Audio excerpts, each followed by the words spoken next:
What's wrong with John Morgan? Did you guys pick Jimmy Crute? Did I pick Jimmy Crute? Did you pick Jimmy Crute? I don't think I picked it. I didn't pick this fight.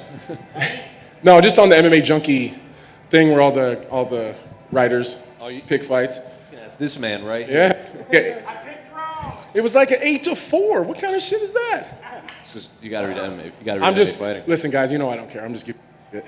We deserve it. That's all right.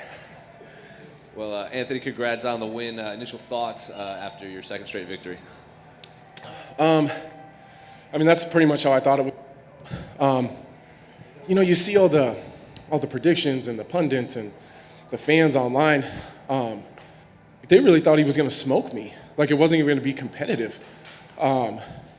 Excuse me, a voice is hoarse from all this screaming. I just didn't see it going like that. Like I've been in this game 15. What's going on with this mic? It's been doing that all night. Anyways, I've been in this game 15 years. I had like 31 professional fights before Jimmy Crute. It's not like he's going to come in and just blow me out of the water. You know, he's not going to dust me. I don't think there's anyone in the division that can do that, including when John Jones was here. He didn't dust me. He didn't blow me out of the water and make it look like I didn't. So I'm just happy. To be honest, I kind of feel bad for Jimmy Crute. He's actually a really nice guy. You know, we had some interactions at weigh-ins and, you know, in the back here even, you know, he's just a nice dude. He's going to be really, really good. I can tell he's got the potential in the skill set. He's just got to get the experience. The jab and the leg kick obviously seemed to work with you. Ended the fight. Was that part of the game plan, or just knew something you could take advantage of in the moment? That was the entire game plan. Stick the jab. We did it versus Glover. You know, I think the Glover fight looked very similar to the beginning to that fight. There were circumstances that just didn't work out. So that was it. We don't get it too deep into game plans. We're aware of where he's. We throw the jab, land some leg kicks, and then just instinctually fight from there. Did you know his leg was done at the end of round one? Did you expect him to come back out because the doctor was kind of making him walk back and forth in? I didn't expect him to get back up. As fighters, you know when there's a hard leg kick. I really sunk that one in there. And then his reaction, I thought if we got back up, he wouldn't be able to stand. So credit to him, he lasted longer than I thought he was going to. Even through those grappling exchanges, he still fought through it. So I figured once we sat down, I was kind of not paying attention at first to what I was saying because I was like, no way he's coming out for that second round. So then it was like, man, listen to the first half of that because it looks like he's going to come. What did you make of the fans being back in attendance, and did you hear the chants in the middle of your fight? That might be my single favorite moment I've ever had in my whole career. Like, the fans going crazy. Like, I've never had reception like that before. I've never fought in the UFC in my home state before. And they were booing him. Like, it was nuts, man. Like, by far my most favorite walkout for sure, but that might be my best moment in my career. And then when do you want to get back in there? Is there any specific names you want moving forward? Man, you guys know me. I don't like fighting in the summertime, so if I can avoid fighting this summer, I will.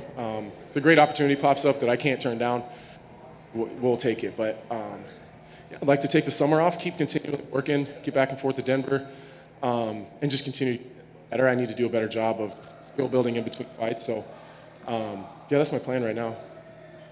Try holding the microphone's driving me fucking crazy. Try holding it up a bit. Maybe you're covering the receiver at the right bottom. There? No, like hands at the top. Yeah. I like this? That's it. Okay, let's try that. I feel like a rapper. Sure. Let's try that. Did you hear the "fuck Jake Paul" chants while you're in there? No, I didn't. No, was that during the announcement? No, while you were fighting, they were chanting "fuck Jake Paul" a lot. Oh, is he here? Yeah. I guess him. Daniel Cormier actually just got off commentary to go confront him in the crowd. Oh. Yeah. What Daniel Cormier say? You just get in his face and talk shit? He said, "I'm gonna slap the shit out of you." Oh, go DC. That's what I'm talking about. Yeah, to follow up on that, fuck Jake Paul. Oh, I agree. Anthony, to your right over there. Oh, gotcha. You know, you've talked about so much of your experience that you have. Like, do you ever struggle to find interest in, I don't know, challenges in people? Because you fought so many people, like you said. No, I think some of it is my fight style too. Like I do put myself in some shitty spot, even as well as that fight went for me. You know, I ended up on my back and you know, kind of, he took my back on my way up. Like I still end up in that, so guys are still really competitive. So yeah, all the motivation I need is in trying to get to the world title. That's it, man, that's all I need. And commentary was really kind of pointing out your jab in this fight. Is that something you feel is maybe an underappreciated part of your game? Yeah, it has been. Well, I think that I would say it was underappreciated myself. I didn't until I don't know, maybe 2 years ago. I didn't even really pay too much attention to the jab. But as you become a more technical and I don't know, maybe I don't know, like when you have a plan. Like I didn't always have a plan in there. I just kind of went in and fought. So once I really worked on how I tactically approach fights, the jab became a big weapon. Because what just happened? Chris, Weidman just what? Weidman's ankle just completely went out. no, Oh, he got God damn it. He just got sold, but Oh, no. How'd he do it? It looks like he just slipped. Fucking way.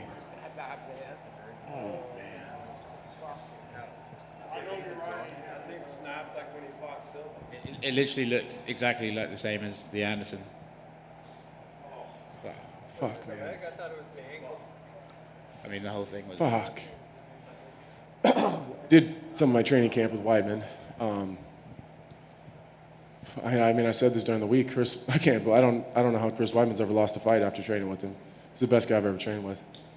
I just can't catch a break. Sucks. Sorry. Well, anyways, to finish my answer, being more tactical, I had to bring in the jab because it just sets everything else. The rest of that entire fight was set up by the jab. congratulations, Anthony. Thanks, man.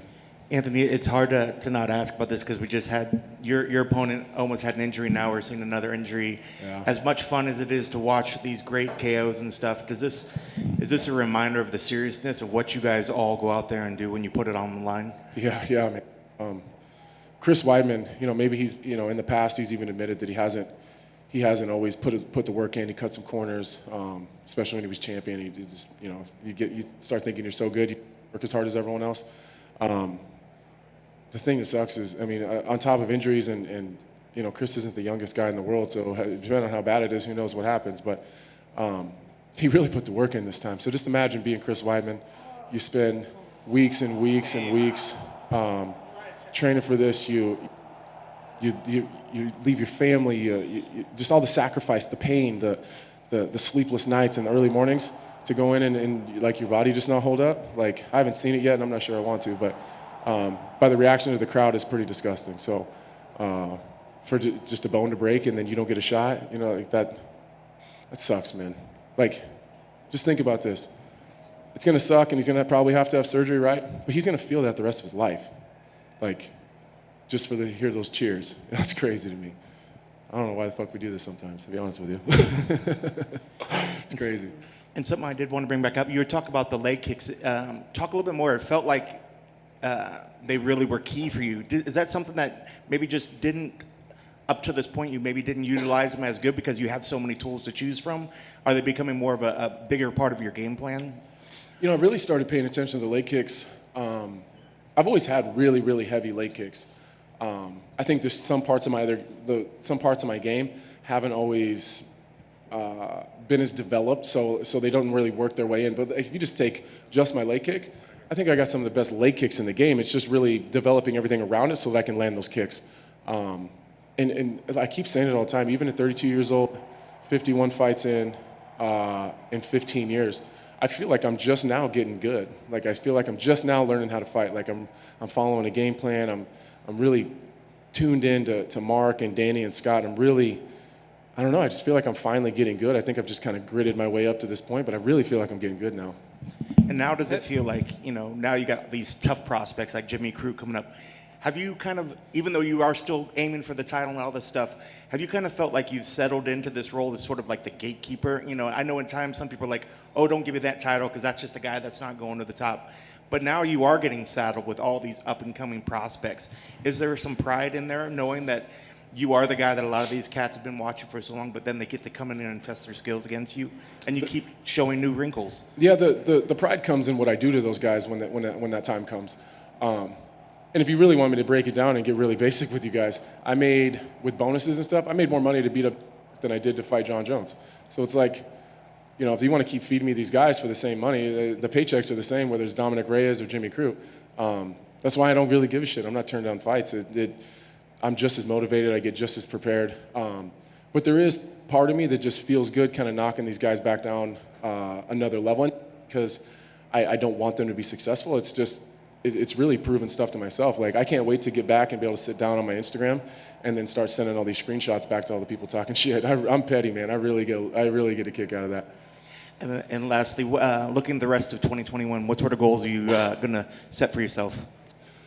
I just want to win out. You know, I just want to win out. I think this time next year, I'd like to be the number one contender again. I'm sure that the title is going to be contended a couple times. You know, after Glover and Jan, there'll probably be another one. And after that, I'd like to be the number one contender. Congrats. On behalf of MMA Junkie, we suck at picks. Thanks, man. I appreciate you guys. Anthony over here, right here on your There we left. go. I want to go back to the leg kicks a little bit. I watched your breakdown of the Poirier-McGregor fight, and you said something interesting. You said, you know, the thing about those calf kicks is that there's not really just an obvious answer how to defend them easily. I want to know, it's been a few months since then. Have you guys worked on that in the gym? Obviously, they were effective for you offensively, but I'm wondering a little bit about the defense, too. Yeah, there isn't. There's not an obvious answer. Like if you're a guy that's susceptible to calf kicks, some guys are just harder to calf kick than others, depending on the angle of their foot, whether it's out, in, or straight ahead, how far apart their legs are in their stance, how heavy they are on their lead leg. There's like a lot of different things. I just happen to be one of those guys that's really susceptible to calf kicks. So there's not like just you know, if someone throws a head kick, you just, you know, you block the head kick and frame on the leg. There isn't one of the for calf kicks. So you have to adjust your movement. You have to adjust the way that you kind of approach the game and the way that you move in and move out of range. I did a better job on my way in of kind of dealing with the kicks because he threw a couple and I was on my way in and I was able to avoid those kicks. I checked one and I think I just got out of the way of the other. He was catching me with kicks on my way out. So obviously that's a wrinkle that we're going to have to fix because it was kicking me on my way out. So it's a process, man. Like, we figured out one part of it, and now we realize we got to work a little harder on something else. Thank you. Thank Congrats. you. I appreciate it, man. Perfect. Seriously, guys, thank you so much. I appreciate you guys.